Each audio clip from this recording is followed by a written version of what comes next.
ಎಲ್ರಿಗೂ ನಮಸ್ಕಾರ ಸ್ನೇಹಿತರೆ. ಆ, ಇವತ್ತಿನ ಈ ವಿಡಿಯೋ ಒಂದು ಬಹಳ ವಿಶೇಷ ಸುದ್ದಿ ಅಂತಲೇ ಹೇಳ್ಬೋದು. ಅದರಲ್ಲೂ ನಮ್ಮ ಶಿಕ್ಷಕ ಮಿತ್ರರು ಒಬ್ಬರು ಯಾರಪ್ಪ ಅಂತಂದರೆ, ಬೆಳಗಾವಿ ಜಿಲ್ಲೆಯಲ್ಲಿ ನಿಡಗುಂದಿ ಗ್ರಾಮದ ಸರ್ಕಾರಿ ಹಿರಿಯ ಪ್ರಾಥಮಿಕ ಶಾಲೆಯ ಶಿಕ್ಷಕರಾಗಿದ್ದಂಥ ವೀರಣ್ಣ ಅಂತಕ್ಕಂಥ ಶಿಕ್ಷಕರನ್ನು ಅಮಾನತ್ತು ಮಾಡಿರ್ತಕ್ಕಂಥ ಸುದ್ದಿಯನ್ನು ಕೇಳಿದ್ವಿ. ಅವರು ಅಮಾನತ್ತಾಗಿರ್ತಕ್ಕಂಥ ವಿಷಯ ಕೇಳಿದರೆ ನಾವೆಲ್ಲ ಒಂಥರ ಆಶ್ಚರ್ಯ ಪಡ್ಬೋದು. ಯಾಕಂತಂದರೆ ಅವರು ಮುಖ್ಯ ಗುರುಗಳು ಕೂಡ ಆಗಿದ್ದರು ಅನಿಸುತ್ತೆ. ಅವರು ಏನಂತಂತಂದರೆ ತಮ್ಮ ಶಾಲೆಗೆ ಕೊಠಡಿಗಳನ್ನು ಮಂಜೂರು ಮಾಡಿರಿ, ಇನ್ನೂ 4 ಹೆಚ್ಚು ಅಂತೇಳಿ ಆ ಉದ್ದೇಶಕ್ಕೋಸ್ಕರ ಅವರು ವಿಶೇಷವಾಗಿ ವಿನೂತನವಾಗಿ ಏನು ಇಲಾಖೆಯ ಕಣ್ತೆರೆಸೋಕ್ಕೋಸ್ಕರ ಅವರೇನೋ ಕಾಲ್ನಡಿಗೆಯಲ್ಲೇ ಒಂದು ಹೋರಾಟವನ್ನು ಆರಂಭಿಸಿದ್ರಂತೆ. ಆ ಕಾರಣಕ್ಕಾಗಿ ಇಲಾಖೆ ಅವರನ್ನು ಏನಂತೇಳಿ ಇವರು ಸರ್ಕಾರಕ್ಕೆ ಮತ್ತು ಮುಜುಗರ ತಂದಿದ್ದಾರೆ ಅಂತೇಳಿ ಅವ್ರನ್ನ ಅಮಾನತು ಮಾಡಿದ್ದಾರೆ.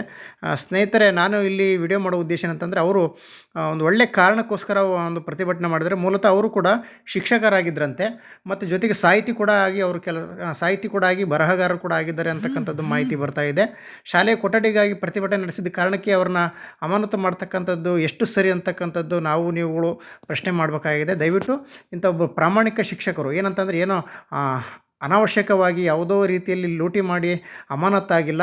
ಒಂದು ಒಳ್ಳೆಯ ಕಾಲಕ್ಕೆ ಒಳ್ಳೆಯ ಕಾರಣಕ್ಕೆ ಶಾಲೆಗಾಗಿ ಮಕ್ಕಳಿಗಾಗಿ ಕೊಠಡಿಯನ್ನು ನಿರ್ಮಾಣ ಮಾಡಿಸಿ ಕೊಡಿ ಅಂತ ಹೇಳಿದ್ದೆ ತಪ್ಪಾಗುತ್ತಾ ಅಲ್ವಾ? ಹಾಗಾಗಿ ಖಂಡಿತ ಅದೊಂದು ಒಳ್ಳೆಯ ವಿಚಾರ. ಬಟ್ ಅಧಿಕಾರಿಗಳಿಗೆ ಏನಾಗಿರ್ಬೋದು ಅಂತಂದರೆ, ತಮ್ಮ ವಿರುದ್ಧನೇ ಪ್ರತಿಭಟನೆ ಮಾಡಿದ್ದಾರೆ ಅನ್ನೋ ಕಾರಣಕ್ಕೆ ಒಂದು ಅಮಾನತು ಶಿಕ್ಷೆಗೆ ಒಳಗಾಗಿದ್ದಾರೆ.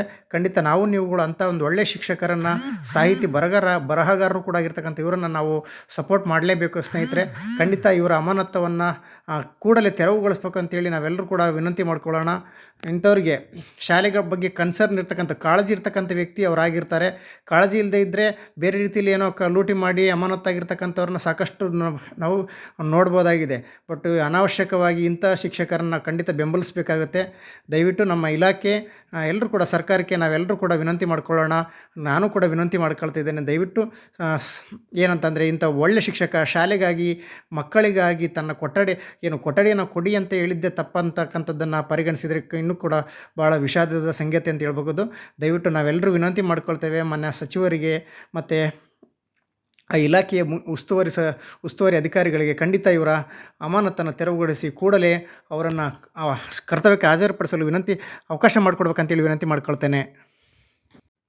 ಈಗ ನೀವು ಗಮನಿಸ್ಬೋದು, ಫೇಸ್ಬುಕ್ಕಲ್ಲಿ, ವಾಟ್ಸಪ್ಪಲ್ಲಿ ಕೂಡ ಶ್ರೀ ವೀರಣ್ಣ ಮಡಿವಾಳರನ್ನು ಬೆಂಬಲಿಸಿ ಹಲವಾರು ಶಿಕ್ಷಕ ಮಿತ್ರರು ಮತ್ತು ಅವರ ಅಭಿಮಾನಿಗಳು ಫೇಸ್ಬುಕ್ಕಲ್ಲಿ ಫೋಟೋ ಮತ್ತು ವಿಷಯಗಳನ್ನು ಶೇರ್ ಮಾಡಿ ಇವರ ಅಮಾನತನ್ನು ವಾಪಸ್ ಪಡಿಬೇಕಂತೇಳಿ ಮಾನ್ಯ ಶಿಕ್ಷಣ ಸಚಿವರಿಗೆ ಟ್ಯಾಗ್ ಮಾಡಿದ್ದಾರೆ. ಇದೆಲ್ಲ ನಾವು ಇಲ್ಲಿ ಗಮನಿಸ್ಬೋದಾಗಿದೆ. ಹಾಗಾಗಿ ನಾವು ಕೂಡ ಬೆಂಬಲಿಸೋಣ, ನೀವು ಕೂಡ ಜೊತೆಗೆ ಬೆಂಬಲಿಸಿ. ಒಳ್ಳೆಯ ಶಿಕ್ಷಕರು ನಮ್ಮ ಶಾಲೆಗಳಿಗೆ ಆಸ್ತಿ. ಖಂಡಿತ ಅಂಥವರಿಂದಲೇ ನಮ್ಮ ಸರ್ಕಾರಿ ಶಾಲೆ ಉದ್ಧಾರ ಆಗ್ತಾಯಿದೆ. ನೀವುಗಳು ಸರ್ಕಾರಿ ಶಾಲೆಗೆ ಏಳಿಗೆಗಾಗಿ ಶ್ರಮಿಸಬೇಕಪ್ಪ ಅಂತಂದರೆ, ಅಥವಾ ನಮ್ಮ ಒಂದು ಅಳಿಲು ಸೇವೆ ಮಾಡಬೇಕಂದ್ರೆ ಇವ್ರನ್ನ ಬೆಂಬಲಿಸಲೇಬೇಕಾಗುತ್ತೆ. ಖಂಡಿತ ನೀವೆಲ್ಲರೂ ಬೆಂಬಲಿಸಿ.